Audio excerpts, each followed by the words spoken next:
The morning after Elena's disappearance, the storm had passed, but the silence that followed was heavier than thunder. Mr. John stood in his study, staring at the spot where the magical ring had rested. Now it was gone. Only one thing remained: a wet footprint on the wooden floor, smaller than Elena's, leading toward the door and stopping abruptly. Mr. John began his investigation with a single lead: Professor Alden Graves, a historian who had worked with Elena's father before his death. When Mr. John reached the professor's house, he found the old man terrified, muttering the same phrase again and again. The ring remembers its owners.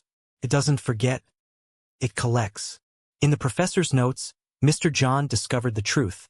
The ring was part of an ancient Welsh burial ritual, used by a seer named Iarwen the Veiled. She had forged the ring to bind her soul to anyone who sought to control fate. Every new bearer became a vessel until their will broke. That night, rain began to fall again.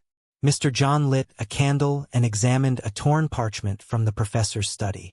It contained a drawing of a tomb, half buried beneath Crowsvale Hill, with a single phrase in Latin: "She waits for the chosen one." By dawn he was there, the air thick with fog, the ground soaked. He entered the tomb. Inside, the walls were covered with carvings of eyes, hundreds of them, all seeming to follow him. In the center lay a stone coffin. On top of it, the ring. When he touched it, whispers filled the chamber. 1,000 voices murmuring his name. "John, John, you've seen too much." Suddenly, the stone lid shifted. A pale hand emerged, wearing a second ring. Elena's voice echoed through the tomb, no longer fearful, but calm, otherworldly.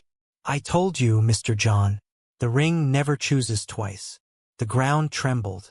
The candle went out, and in the faint blue glow of the ring, he saw her, Elena, standing beside the open coffin, eyes glowing like sapphire.